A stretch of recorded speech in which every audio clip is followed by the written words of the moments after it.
Hello friends, आज की video हम लेके आए हैं यूपी टेट सन 2024 environment science and one liner question है। ये 100 क्वेश्चन है। इसको देखिए, सॉल्व कीजिए। इससे आपको 5-6 से नंबर से इसमें मेरी इस पीडीएफ से आपको मिल सकते हैं। मैंने इन्वायरमेंट से रिलेटेड क्वेश्चन बनाए जो यूपी टेट में हर बार के एग्ज़ाम में पूछता है, वही क्वेश्चन है। ये सब इम्पॉर्टेंट क्वेश्चन है जो एग्ज़ाम में आपसे पूछ सकता है, पूछता आया है, हर बार के एग्ज़ाम में पूछता है। उसी से रिलेटेड मैंने एक क्वेश्चन बनाए हुए हैं। तो चलिए इस वीडियो को स्टार्ट करते हैं। 100 क्वेश्चन आप देख लीजिए, मन के रट्टा मार लीजिए। देखिए 5 से 4 नंबर का आपको इसमें से बहुत ही आराम से मिल जाएंगे इसमें से। तो मेरे अगर चैनल पे आप नए हो तो मेरे चैनल को सब्सक्राइब कर लीजिए और इस वीडियो को लाइक कर दीजिए ताकि मैं कोई भी वीडियो बताऊँ तो आपके पास उसका नोटिफिकेशन पहुंच सके। चलिए वीडियो को स्टार्ट करते हैं। इसमें पहला जो दिया हुआ है, मेरे चैनल को सब्सक्राइब कर लीजिए। मेरे चैनल का नाम है टेट यस टेट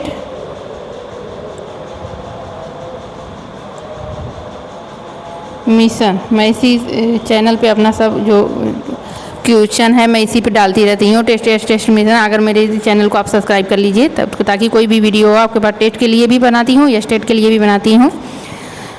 तो चलिए वीडियो को स्टार्ट करते हैं। क्या है इन्वायरमेंट साइंस के 100 क्वेश्चन वन लाइनर। इनमें किस तरह से पूछता है क्वेश्चन आप तक पूछा है। रेड डाटा बुक से अक्सर क्वेश्चन पूछता है। रेड डाटा बुक क्या है, कौन सी संस्था इसको प्रकाशित करती है। रेड डाटा बुक IUCN का फुल नाम क्या है, या रेड डाटा बुक का वर्क क्या होता है। इसमें विलुप्त प्राय पक्षियों को रखा जाता है।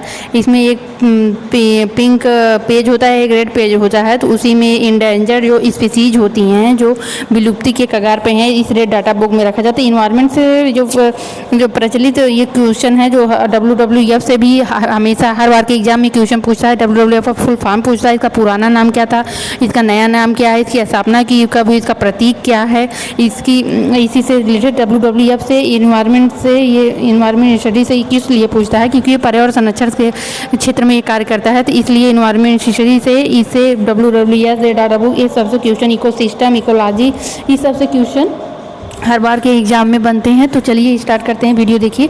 रेड डाटा बुक प्रकाशित करता है तो IUCN नाम की एक संस्था है जो इसको प्रकाशित करती है। IUCN का नाम होता है, फुल नाम क्या होता है, इंटरनेशनल लिख लीजिए यूनियन कंजर्वेशन ऑफ नेचर, इसका फुल फॉर्म होता है international union of conservation of nature, इसका फुल नेम होता है। IUCN का रेड डाटा बुक यही प्रकाशित करती है। अब रेड डाटा बुक में वर्क क्या होता है आप समझ ही गए होंगे कि इसमें जो इंडेंजर्ड स्पीसीज होती हैं, इंडेंजर्ड स्पीसीज को रेड डाटा बुक में लिस्ट किया जाता है। इकोसिस्टम शब्द के प्रथम प्रयोगकर्ता कौन थे। इकोसिस्टम शब्द के प्रथम प्रयोगकर्ता AG ट्रांसलेट थे। ये भी क्वेश्चन फिक्स है। AG ट्रांसलेट क्वेश्चन रहता है, ये क्वेश्चन से पूछता है। WWF से भी क्वेश्चन पूछा है। मैंने जूनियर का एग्ज़ाम दिया हुआ था तो उसमें WWF का फुल फॉर्म पूछा था। तो WWF का पुराना नाम जो पहले इसका नाम था वर्ल्ड वाइड लाइफ फंड, विश्व वन्य जीव कोष था इसका पहले नाम। लेकिन अब इसका नाम जो है world wide fund for nature कर दिया गया है। तो अगर आपसे WWF को फुल फॉर्म पूछे तो उस ऑप्शन में वर्ल्ड वाइड लाइफ फंड भी रहेगा, उस ऑप्शन में world wide fund for nature भी रहेगा। तो आपको world wide fund for nature पे आपको लगाना है। इसका नया नाम WWF का world wide fund for nature कर दिया गया है। और आपको दोनों ऑप्शन रहेंगे, world wide life fund, wide fund for nature, दोनों रहेंगे। तो इसमें नया नाम इसका ये है। इसकी स्थापना जो है 1961 में की गई है। इसका जो प्रतीक चिन्ह है, पर्यावरण संरक्षण से रिलेटेड जो अभी तक ये 100 देशों में वर्क करना स्टार्ट कर दिया है। ये गैर सरकारी संस्था है ये WWF। तो ये पर्यावरण से रिलेटेड है, ये संस्था है, इसीलिए ये पर्यावरण में इसे एक क्वेश्चन पूछता है। इन्वायरमेंट EVS में एक क्वेश्चन इससे रहता है। WWF फुल फॉर्म पूछेगी। इसकी स्थापना 1961 में हुई। इसका जो प्रतीक है इसको विशाल पांडा है जो है, इसका प्रतीक WWF का जो प्रतीक है, प्रतीक इसका विशाल पांडा है। इस पे भी एक शॉर्ट नोट बना लीजिएगा। विशाल पांडा, इसे भी क्वेश्चन पूछता है। और विशाल पांडा कहाँ पाया जाता है, तो ये चाइना में पाया जाता है विशाल पांडा। WWF पुराना नाम नया नाम बता दिए, और नए नाम पे ही आपको ऑप्शन पे टिक करना है। WWF की स्थापना 1961 में हुई। इसका प्रतीक चिन्ह विशाल पांडा है। विशाल पांडा कहाँ पाया जाता है, तो चाइना में पाया जाता है। ये आपको पूरा एक शॉर्ट नोट बना लेना है। इससे WWF से अक्सर रिलेटेड एक क्वेश्चन इससे कोई ना कोई प्रतीक से, फुल फॉर्म से पूछ लेता है, स्थापना से। चलते हैं अगले क्वेश्चन की तरफ। अगला क्वेश्चन है, भोपाल गैस कांड में ऋषि जो गैस थी वो क्या थी, मिथाइल आइसोसाइनाइड थी। ये भी क्वेश्चन इसे हर बार के एग्जाम में इससे भी क्वेश्चन पूछता है। इससे अक्सर ये क्वेश्चन पूछ लेता है कि मिथाइल जो भोपाल गैस त्रासदी हुई थी, कब हुई थी, 1984 में 2 से 3 दिसंबर की रात को हुआ था। इसमें क्या हुआ था, इसमें अमोनिया गैस का रिसाव हुआ। जब फैक्ट्री होती है अमोनिया गैस की, जहाँ अमोनिया बनता है, वहाँ पे इस गैस का रिसाव हो गया था। बहुत से ये अमोनिया जो बेहोशी वाली गैस होती है, बहुत से आदमी बेहोशी के हालत में हो गए थे। तो ये अगर इसके त्रासदी के बारे में पढ़ना चाहें, गूगल पर डाल के देख लीजिए। तो यही घटना थी, उसमें अमोनिया गैस का रिसाव हुआ था। तो बेहोशी वाली बहुत से जो इसमें फैक्ट्री में वर्कर काम कर रहे थे, वो बहुत ज़्यादा बेहोशी की हालत में, क्योंकि रात में भी रिसाव हुआ था, तो रात में सोने की स्थिति में सब लोग थे। तो इसको सूंघने से उनके बेहोशी हालत में बहुत जो वर्कर थे, बहुत ज़्यादा उनको दिक्कतों का सामना करना पड़ा था उस रात में जब इसका रिसाव हुआ था, मिथाइल आइसोसाइनाइड। भारत में सर्वाधिक वन मध्य प्रदेश में पाए जाते हैं। भारत में सर्वाधिक अगर वन पूछे कहाँ पाए जाते हैं, तो मध्य प्रदेश में पाए जाते हैं। वायु प्रदूषण होता है, वायु प्रदूषण पूछ रहा है, वायु प्रदूषण होता है। वायु प्रदूषण carbon dioxide, carbon monoxide, sulphur dioxide, इसमें सभी मिलते हैं। कार्बन डाइऑक्साइड और कार्बन मोनोऑक्साइड, सल्फर डाइऑक्साइड सभी मिलते हैं, तब वायु प्रदूषण ये तीनों गैसें जिम्मेदार होती हैं।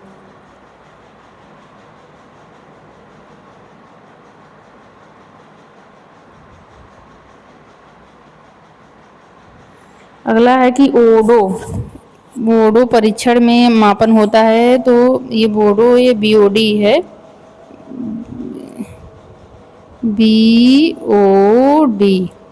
BOD biological oxygen demand test परीक्षण होता है जल प्रदूषण के लिए। तो BOD आप जानते होंगे, BOD का किस लिए किया जाता है, तो जल के परीक्षण का। BOD COD ये सब pH मान, ये सब जल के लिए रहते हैं। ओजोन परत रक्षा करती है, तो पराबैंगनी कीड़ों को हमारे जो भूमि पर आती हैं, इनसे बचाने से हमारी ये रक्षा करती हैं पराबैंगनी कीड़ों से ओजोन परत। इसलिए हमें ओजोन परत को अपना सुरक्षा कवच के नाम से भी जाना जाता है, क्योंकि ये पराबैंगनी जो किरणें सूर्य के प्रकाश से आती हैं, ओजोन जो परत होती है वो पृथ्वी पर आने से रोकती है। तो इस समय ओजोन परत में भी छिद्र पाया जा रहा है। और छिद्र किस उपग्रह ने पहली बार ओजोन परत की छिद्र बताई थी, किस सन में बताई थी, ये सब भी क्वेश्चन हमने लिया हुआ है। इस सबसे क्वेश्चन भी पूछता है।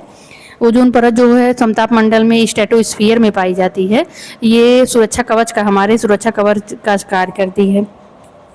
तो ये पर्यावरण की रोक से अन्य से रोकती है। पर्यावरण राष्ट्रीय पर्यावरण अनुसंधान संस्थान कहाँ है, नागपुर महाराष्ट्र में है ये। पर्यावरण का दुश्मन यूकेलिप्टस, यानी जो सफ़ेदा प्लांट होता है उसको कहा जाता है यूकेलिप्टस। ये सफ़ेदा पर्यावरण का दुश्मन कहा जाता है। आकाश नीला दिखाई देता है, क्यों, तो प्रकाश प्रकीर्णन के कारण नीला दिखाई। ये भी क्वेश्चन बहुत बार पूछा है कि प्रकाश नीला क्यों दिखाई देता है। ग्रीन हाउस का कारण पृथ्वी का ताप, ग्रीन हाउस के कारण क्या होता है, पृथ्वी का ताप बहुत से ग्रीन हाउस का कारण ही है आज इतनी गर्मी पड़ रही है, ग्रीन हाउस प्रभाव के कारण ही पड़ रही है। पृथ्वी का ग्रीन हाउस प्रभाव क्या करता है, पृथ्वी का ताप बहुत ज़्यादा बढ़ा देता है। कितने परसेंट विभाग पर वन अनुहार, अगर कितना, WHO ने माना है कि कम से कम पृथ्वी पर 33% वन होने चाहिए। अगर 33% पे वन है तो जान लिए हमारा जो इको इन्वायरमेंट है वो संतुलित, अगर नहीं है तो संतुलित नहीं है। इस समय कितना, 24.06% पे, 24% पे हमारी पृथ्वी के 24% भाग पे वन है। होना कितना चाहिए 33%। जिस दिन 33% हमारे भूभाग पे वन हो गया उस दिन हमें इतनी गर्मी का सामना नहीं करना पड़ेगा। ग्रीन पीस क्या है? एक पर्यावरण योजना है ग्रीन पीस। ग्रीन पीस से क्वेश्चन पूछता है ये, क्योंकि पर्यावरण से रिलेटेड है तो ग्रीन पीस से भी क्वेश्चन आता है। पर्यावरण की एक योजना है ग्रीन पीस। चिपको आंदोलन का उद्देश्य क्या है? वनों की रक्षा। चिपको आंदोलन का सुंदरलाल बहुगुणा ने जो चलाया था, इसका मुख्य उद्देश्य होता है वनों की सुरक्षा। जो सुंदरलाल बहुगुणा ने पूछे तो वनों की सुरक्षा करना, पर्यावरण सुरक्षा करना, पेड़ की कटाई को कम करना। उस पर मतलब महिलाएं इसको चिपक जाती, उत्तराखंड की महिलाएं से चिपक जाती थी, चिपक जैसे पेड़ों को काटने से मना करती थी। तो यही होता है चिपको आंदोलन। मेरी एपिको चिपको ये सब आंदोलन मैंने एक सिर्फ वीडियो बनाया। जो 6 आंदोलन है, नर्मदा बचाओ आंदोलन, 6 आंदोलन यूपी टेट की एग्जाम पूछता है। मैंने एक वीडियो बनाया, अगर आप देखना चाहें मेरे इसी यूट्यूब चैनल पे है, देख लीजिए। बस एक वीडियो देखिए, 10 मिनट का होगा बहुत, और आपको एक नंबर जरूर दिलाएगा। इसमें चिपको आंदोलन से एक क्वेश्चन, मतलब आंदोलनों से एक क्वेश्चन रहता है। पर्यावरण विभाग की स्थापना कब हुई? तो पर्यावरण विभाग की स्थापना 1980 में हुई। टाइगर स्टेट कहाँ स्थित है? मध्य प्रदेश। मध्य प्रदेश में कम से कम 12 से 13 से नेशनल पार्क हैं, इसलिए इसमें टाइगर की संख्या यहाँ पे ज़्यादा है मध्य प्रदेश में, तो इसलिए टाइगर स्टेट जो है मध्य प्रदेश को कहा जाता है। वन महोत्सव से क्वेश्चन बना है। वन महोत्सव कब किस सप्ताह, वन महोत्सव सप्ताह कब होता है? तो 1 से 7 जुलाई जो होता है। अभी देखो जुलाई में जो आपका एग्जाम है उसी डेट में 1 से 7 जुलाई के बीच वन महोत्सव सप्ताह रहेगा। तो इससे हो सके तो आपसे ये क्वेश्चन भी पूछ ले, जुलाई में आपका एग्जाम भी है, तो वन महोत्सव सप्ताह 1 से 7 जुलाई तक बीच होता है। वन महोत्सव की शुरुआत किसने की? PM मुंशी ने की 1950 में। 1950 में इसकी स्थापना की गई, PM मुंशी ने की। राष्ट्रीय वन नीति शुभारंभ हुआ। राष्ट्रीय वन नीति जो आई थी 1952 में, पहली बार स्वतंत्र भारत की पहली राष्ट्रीय वन नीति, अगर बात करें स्वतंत्र भारत की पहली बार राष्ट्रीय वन नीति तो 1952 में, क्योंकि 1950 में हमारा देश स्वतंत्र हो, तो 1952 में राष्ट्रीय वन नीति का शुभारंभ हुआ था। फॉरेस्ट रिसर्च इंस्टीट्यूट देहरादून में है। रिसर्च इंस्टीट्यूट से भी क्वेश्चन पूछता है। पर्यावरण के जितने भी बोटेनिकल गार्डन हैं, बोटेनिकल गार्डन से क्वेश्चन रहता है। नेशनल पार्क हैं, अभ्यारण्य हैं, हॉट स्पॉट हैं, तो इस सब से क्वेश्चन रहता है। ये आप तैयार कर लिए होंगे, इस सब से क्वेश्चन भी पूछता है। तो ये रिसर्च इंस्टीट्यूट देहरादून में है। फॉरेस्ट भारतीय वन सर्वेक्षण संघ का मुख्यालय कहाँ है? देहरादून में है। 1981 में इसकी स्थापना की गई, भारतीय वन सर्वेक्षण का मुख्यालय। चिपको आंदोलन चलाया था, देखिए सुंदरलाल बहुगुणा ने 1973 में चमोली, उत्तराखंड के चमोली डिस्ट्रिक्ट से चलाया गया था। तो चिपको आंदोलन अगर को क्लियर अगर पढ़ना हो तो आप मेरे इसी चैनल पे जाके पढ़ सकते हैं। चिपको आंदोलन चला सुंदरलाल बहुगुणा ने 1973 में। कभी क्वेश्चन पूछे कब चलाया गया? चमोली डिस्ट्रिक्ट में चलाया गया, उत्तराखंड के चमोली डिस्ट्रिक्ट में चलाया गया था। इसमें महिलाएं क्या करती थी? पेड़ों से पकड़ के लिपट जाती थी और काटने से उन्हें मना करती थी। चंदन की, इससे भी कई बार क्वेश्चन बना है कि किस आंदोलन में महिलाएं पेड़ों से चिपक जाती थी? तो वो ये चिपको आंदोलन, इसी के नाम से इसका चिपको आंदोलन नाम पड़ा है। चंदन की लकड़ी का सर्वाधिक वन है, चंदन की लकड़ी का सर्वाधिक वन है कर्नाटक है। साइलेंट वैली और फूलों की घाटी, साइलेंट वैली कहाँ है? साइलेंट वैली जो है केरल में है और फूलों की घाटी उत्तराखंड में है। ये साइलेंट वैली केरल में है, फूलों की घाटी उत्तराखंड में है। चंदन की लकड़ी का सर्वाधिक ये बता ही दिए, कर्नाटक सबसे ज़्यादा कर्नाटक चंदन की लकड़ी बहुत ही, अगर कोई बहुमूल्य अगर लकड़ी होती है तो चंदन की लकड़ी होती है, कर्नाटक में ही सिर्फ इसका पैदावार ज़्यादा होता है और कहीं नहीं। चंदन की खेती कर सकते हैं, लेकिन ये चंदन की खेती के लिए लाइसेंस लेना होगा, तभी कोई चंदन की खेती कर सकता है, अन्यथा चंदन की खेती कोई नहीं कर सकता। सर्वाधिक चतुर्थांश में उत्पादन करता है, क्वेश्चन नहीं समझ में आ रहा है क्या है, इसको कट कर लीजिए। अगला टॉपिक क्या है? ओजोन संकट पहली बैठक कब हुई थी? ओजोन परत पे जो छिद्र हो रहा है, हमारे पराबैंगनी किरणों को, सूर्य के प्रकाश जो हमारी पृथ्वी पहुंच रही हैं, इसकी पहली बैठक कब हुई थी? तो 1985 में वियना में हुई थी। वियना में इसकी ओजोन संकट पर पहली बैठक 1985 में की गई थी।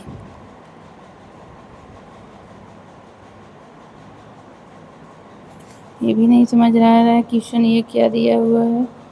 सफोकेशन क्या है? सफोकेशन जो होता है ऑक्सीजन की कमी और जीवों पर जो प्रभाव पड़ता है, ऑक्सीजन की जब कमी होती है तो वही सफोकेशन कहा जाता है। जैसे हमारा दम घुट रहा है, दम घुटना मतलब वही सफोकेशन होना। तो जीवों पर प्रभाव, सफोकेशन का जीवों पर प्रभाव पड़ता है। बीओडी का पूरा नाम क्या है? बीओडी का पूरा नाम, सीओडी का पूरा नाम आप पढ़ के जाइएगा। इससे रिलेटेड क्वेश्चन पूछता है, ये क्वेश्चन फिक्स है। इसे ये क्वेश्चन रहता है BOD biological oxygen demand test, इसका फुल फॉर्म होता है। ये जल की शुद्धता की माप करता है। ध्वनि प्रदूषण मापने की इकाई क्या है? ध्वनि प्रदूषण मापने की इकाई डेसिबल है।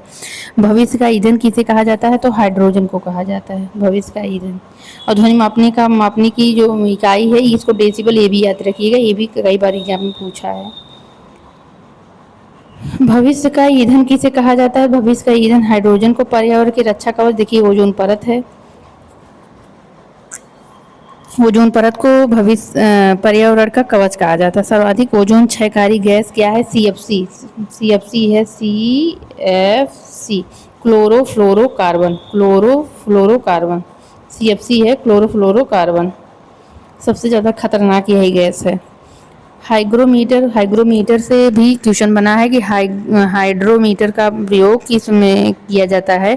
हाइड्रोमीटर, हाइग्रोमीटर आर्द्रता के लिए किया है, वायुमंडल की आर्द्रता के लिए इसका परीक्षण किया जाता है हाइड्रोमीटर का। नर्मदा बचाओ आंदोलन के प्रणेता, देखिए पूछा है, अगर आंदोलन के प्रणेता तो ये वीडियो देख लीजिए, आपका किस आंदोलन, किस प्रणेता कौन थे, कौन चलाया था, कहाँ से चलाया गया था, आपको ये क्वेश्चन क्लियर हो जाएगा।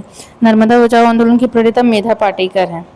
ग्रीन मफलर क्या है? ग्रीन मफलर आप पढ़ के जाइए, बहुत सी वीडियो होने बताया ग्रीन मफलर क्या है। तो ग्रीन मफलर से भी क्वेश्चन हर बार के एग्जाम में इससे रहते हैं। ग्रीन मफलर ध्वनि प्रदूषण कम करने हेतु तो सड़कों के किनारे हरे पेड़ पौधे की जो पट्टियां लगाई जाती हैं, मतलब हरे पेड़ पौधे, देखिए सड़क बनता है तो हरे पेड़ पौधे उसके किनारे पर लगाए जाते हैं, सरकार लगवाती है इसको। और इसको मार्किंग करने के लिए वाइट और रेड कलर के उसको मार्किंग भी करवाती है। क्यों लगाए जाते हैं? क्योंकि वो ध्वनि प्रदूषण को कम करता है। सीएनजी का पूछ रहा है, सीएनजी का कंप्रेस्ड नेचुरल गैस का full form compressed natural gas. सर्वाधिक जैव और जाति विविधता कहाँ पाई जाती है? सबसे ज़्यादा सर्वाधिक जैव और अगर जाति की विविधता पर है तो विषुवत-रेखीय प्रदेश में, वनों में पाई जाती है। इसको याद रखिए, बहुत बार एग्जाम में पूछा है। विषुवत-रेखीय वनों में सर्वाधिक जैव और जाति विविधता पाई जाती है। पृथ्वी का फेफड़ा कहा जाता है तो उष्णकटिबंधीय जो वर्षा वन है उनको पृथ्वी का फेफड़ा कहा जाता है। डॉल्फिन को राष्ट्रीय जलीय जीव कब घोषित किया गया? राष्ट्रीय नदी गंगा कब घोषित किया गया? गंगा को राष्ट्रीय नदी कब घोषित, इससे क्वेश्चन बनते हैं। तो इससे भी इसको डॉल्फिन को कब जलीय जीव घोषित किया? तो 5 अक्टूबर सन 2009 को इसको राष्ट्रीय जलीय जीव घोषित किया गया। और गंगा को सन 2008 में 4 नवंबर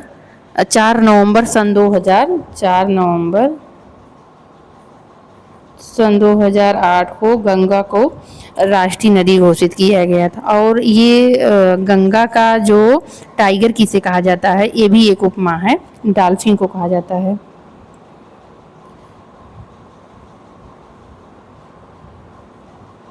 गंगा का टाइगर, गंगा का टाइगर किसे कहा जाता है? तो डॉल्फिन मछली को कहा जाता है। ये भी 60 नोट बना लीजिए। डॉल्फिन को राष्ट्रीय जलीय जीव 5 अक्टूबर सन 2009 को घोषित किया गया। गंगा का टाइगर किसे कहा जाता है? तो डॉल्फिन को कहा जाता है। गंगा को राष्ट्रीय नदी कब घोषित? 4 नवंबर सन 2008 को घोषित किया गया। ये सब 60 नोट है, इसी भी क्वेश्चन बनते हैं। स्थानीय स्वशासन का जनक देखिए लॉर्ड रिपन है। मैंने एक स्थानीय स्वशासन एक वीडियो में पढ़ाया हुआ है, अगर आप देखना चाहें तो देख लीजिए। मैंने एक वीडियो में ये स्थानीय स्वशासन पंचायती राज व्यवस्था जो क्वेश्चन ऑब्जेक्टिव क्वेश्चन भी लिया, टॉपिक से भी लिया है, उसका थ्योरी भी पढ़ाया है। आप बस ये की वीडियो देख लीजिए, आपको सारा क्वेश्चन ये अगर पूछा स्थानीय स्वशासन और उससे तो आपको श्योर है कि मेरी एक वीडियो से आपका 1 नंबर आपको जरूर क्लियर होगा। विश्व पर्यावरण दिवस कब मनाया जाता है? 5 जून को मनाया जाता है। विश्व ओजोन दिवस 16 सितंबर। विश्व पंचायत दिवस 14 अप्रैल।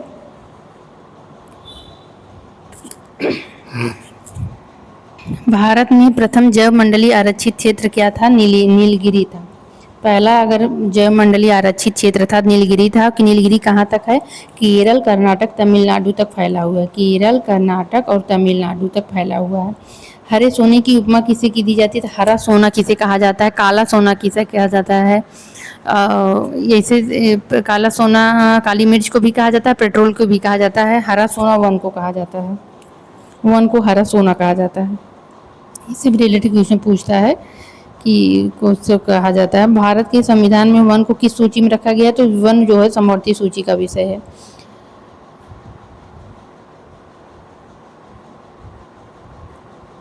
केव का स्वर्ग में उपमा की उद्यान को दी जाती है, केवलादेव राष्ट्रीय उद्यान।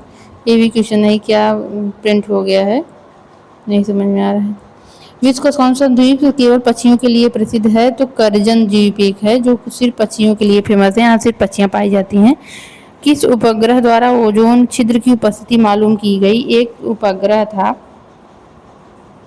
उसका नाम था निब्बन 7 एक पहला उपग्रह ऐसा उपग्रह था जिसपे पहली बार जो है ओजोन छिद्र की उपस्थिति कब लगाया था, ये 1985 में पहली बार बताया। निब्बन 7 एक अपने यहाँ का उपग्रह सैटेलाइट भेजा गया था, तो वो पहली बार बताया गया कि ओजोन परत में छिद्र हो रहा है, तो उस उपग्रह का क्या नाम था, निब्बन 7 था। निब्बन 7 यही है, निब्बन 7। भारत में सर्वाधिक रेडियोधर्मी प्रदूषण कहाँ पाया जाता है, तो सबसे ज़्यादा अगर रेडियोधर्मी प्रदूषण तो केरल में पाया जाता है। चंद्रप्रभा राष्ट्रीय उद्यान कहाँ है, तो चंदौली उत्तर प्रदेश में है। चंद्रप्रभा राष्ट्रीय उद्यान चंदौली उत्तर प्रदेश में है। यूएन का मतलब यूनाइटेड नेशन का प्रथम मानव पर्यावरण सम्मेलन तो क्या हुआ था, अगर संयुक्त राष्ट्र की बात की जाए तो प्रथम मानव पर्यावरण सम्मेलन 1972, स्टॉकहोम सम्मेलन 1972। पर्यावरण संरक्षण अधिनियम पारित हुआ का, पर्यावरण संरक्षण अधिनियम 1986 में आया। वन जीव संरक्षण 1972 में, ये सब याद रखिएगा। पर्यावरण संरक्षण अधिनियम, वन संरक्षण अधिनियम, टाइगर प्रोजेक्ट कब आया, ये सबसे क्वेश्चन बनते हैं, तो याद रखना। इस सन से भी क्वेश्चन पूछता है। इंदिरा गांधी राष्ट्रीय उद्यान उड़ान अकेडमी कहाँ है, तो रायबरेली में है। ऐसे क्वेश्चन यूपीटेट के एग्जाम में इसी तरह से क्वेश्चन बनते हैं। विश्व वेटलैंड दिवस का, आर्द्र भूमि दिवस 2 फरवरी। विश्व वन प्राणी सप्ताह 1 से 7 अक्टूबर। केक परितरण में शैवाल का स्थान है। शैवाल जो होता है, क्योंकि शैवाल अपना भोजन खुद बनाता है, हरे रंग का होता है, तो ये उत्पादक के अंतर्गत आएगा। न तो उपभोक्ता न तो अपघटन करता, ये उत्पादन करेगा ना, अपना भोजन स्वयं बनाएगा। बाघ परियोजना की शुरुआत हुई 1973, टाइगर प्रोजेक्ट। ये सभी चीज़ें आप याद रखिएगा, इस सबसे क्वेश्चन भी पूछ लेता है। जिम कार्बेट राष्ट्रीय उद्यान का पूर्व नाम क्या था, हेली नेशनल पार्क इसका था, ये उत्तराखंड में है। पहला राष्ट्रीय उद्यान अगर जिम कार्बेट राष्ट्रीय उद्यान है, तो इसका पुराना नाम हेली नेशनल पार्क था। भारत में परिस्थिति का जनक किसे कहा था, रामदेव मिश्रा को कहा जाता है, रामदेव मिश्रा को। मॉन्ट्रियल प्रोटोकॉल ओजोन क्षय को रोकने के लिए था। मैंने जो मॉन्ट्रियल प्रोटोकॉल, नागोया प्रोटोकॉल और ओजोन के क्योटो प्रोटोकॉल, जितने ही प्रोटोकॉल हैं, मैंने इस प्रोटोकॉल पे ही 5-6 प्रोटोकॉल सिर्फ आपको पढ़ने हैं। मैंने इस प्रोटोकॉल पे भी अपना एक वीडियो बनाया है। अगर आप प्रोटोकॉल से एक क्वेश्चन फिक्स करना चाहते हैं तो मेरी एक वीडियो देख लीजिए प्रोटोकॉल से, इसी यूट्यूब चैनल पर, तो आपको ये प्रोटोकॉल से रिलेटेड क्वेश्चन मिल जाएगा, एक ही जगह मिल जाएगा। कितना क्या पढ़ के जाना, बस ज़्यादा फालतू मत पढ़िए। टोडो पक्षी परियोजना, तो टोडो पक्षी अगर पाई जाती है, विलुप्ति के कगार पे है, ये मॉरिशस में पाई जाती है। रेड डाटा बुक देखिए, विलुप्त प्राय दुर्लभ जीव और पादपों का जो पादप जीव विलुप्त हो रहे हैं, तो रेड डाटा बुक में उसका लिस्ट बनाया जाता है। तो वही रेड डाटा बुक कौन जारी करता है, IUCN, international union of conservation of nature and ये। और रेड डाटा बुक तो किस लिए होता है, जो विलुप्त हो चुके हैं या विलुप्ति के कगार पे हैं, दुर्लभ जीव पादप हैं, उन्हीं को। Tomorrow's biodiversity book, tomorrow biodiversity, ये वंदना शिवा की पुस्तक है। वंदना शिवा जो है पर्यावरण संरक्षण में एक बुक लिखी है, इसलिए इनसे इन्वायरमेंट में इनसे भी एक क्वेश्चन पूछ लेता है। टुमारो बायोडाइवर्सिटी बुक किसकी है, वंदना शिवा की है। गंगा का टाइगर किसे कहा जाता है, तो देखिए गंगा का टाइगर हमने बताया ही, डॉल्फिन को कहा जाता है। इकोलॉजी शब्द के प्रथम प्रयोगकर्ता कौन थे, तो अर्नेस्ट हेकल थे। इकोलॉजी और इकोसिस्टम के ट्रांसलेट थे, और इकोलॉजी के अर्नेस्ट हेकल थे। इसको भी याद रखिएगा, इससे क्वेश्चन बनता है, पूछता है इससे क्वेश्चन। अगला क्वेश्चन है बायोस्फीयर रिजर्व शब्द का प्रयोग किसने किया था? एडवर्ड सुयेस ने किया था।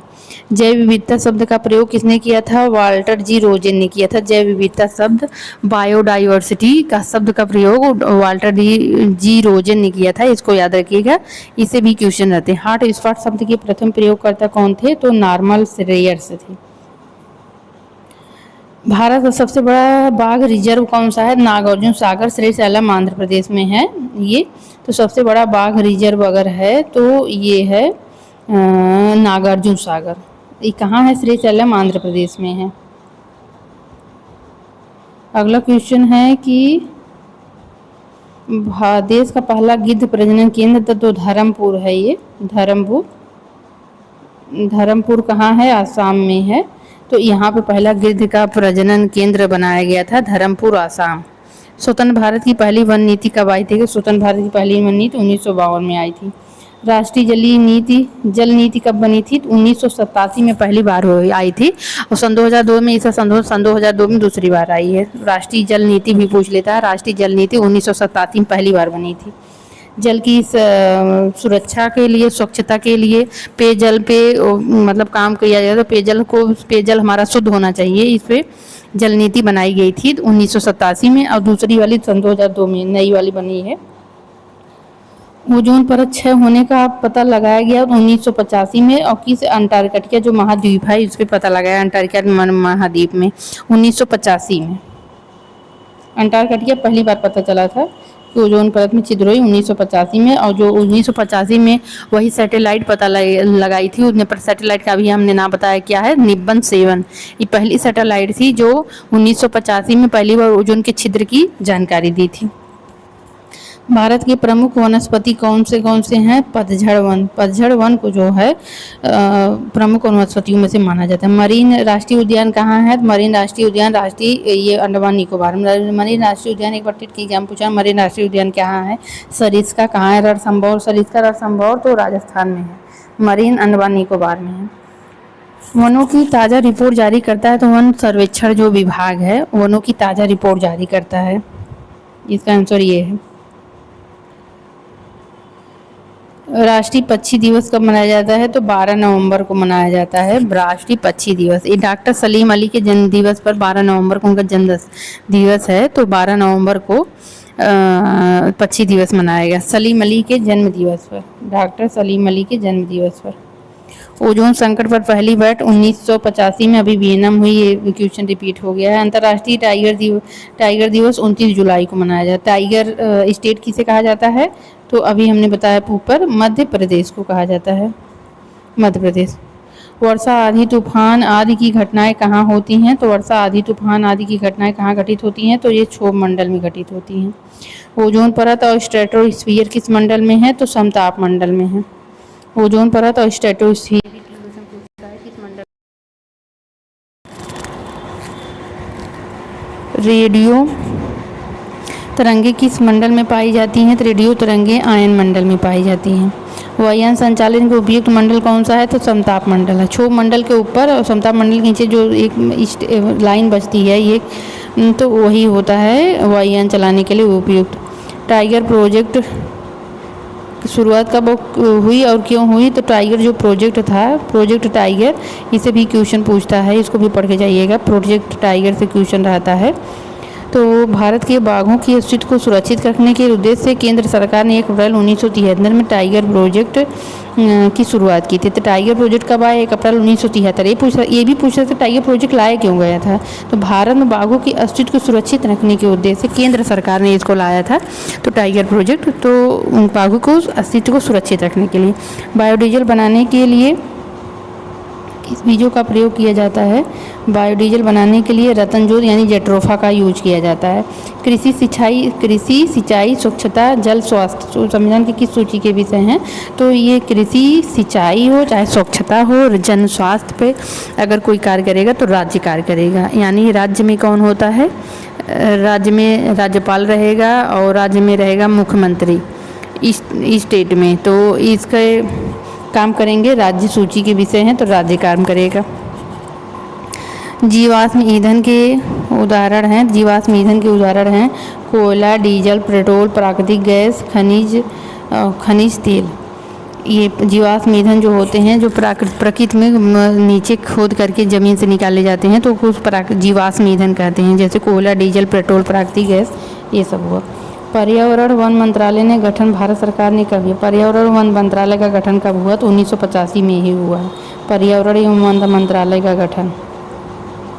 ओजोन छिद्र का सर्वप्रथम पता किसने लगाया था? जोसेफ फोरमैन ने 1985 में, जो निब्बन 7 इसे द्वारा जोसेफ फोरमैन। देखिए एक जो ओजोन परत के छिद्र से खींचने क्वेश्चन बन रहे हैं। जोसेफ फोरमैन लगा 1985 में लगा। उस सैटेलाइट का नाम क्या था? निब्बन 7 था। सबसे पहले कहाँ पता चला? अंटार्कटिका पे पता चला। ओजोन परत कहाँ है? समताप मंडल में यानी स्ट्रेटोस्फीयर में है। ये सब कीजिए। पराबैंगनी किरणों को आने से रोकता है कौन सा मंडल है? समताप मंडल है। तो यही सब चीज़ें कितने क्वेश्चन बने। केचुए और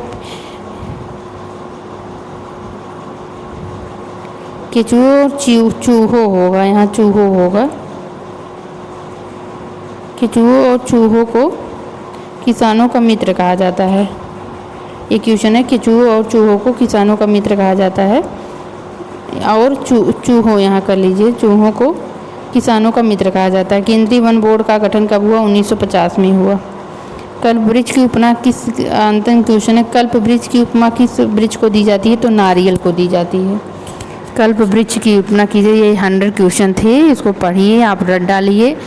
आप एक बार ससरी निगाह से भी देख लेंगे तो आपको याद हो जाएगा। जो ओजोन परत से मैंने क्वेश्चन बताया, जोसेफ फोरमैन ने बताया, ये सब के क्वेश्चन देख लीजिए। स्ट्रेटोस्फीयर, क्षोभ मंडल, जो आंधी तूफान, जो बिजली कड़कती है किस मंडल में? क्षोभ मंडल में। तो ये सब क्वेश्चन तैयार कर लीजिए आराम से आप। अगर ये सब पर्यावरण से रिलेटेड मैंने क्वेश्चन है जो हर बार के एग्जाम में पूछता है, अगर तैयार रहे आपका तो आपको 2 से 3 नंबर के हिसाब से लेवल रहे, आपके क्वेश्चन इससे मिल सकते हैं। Thank you.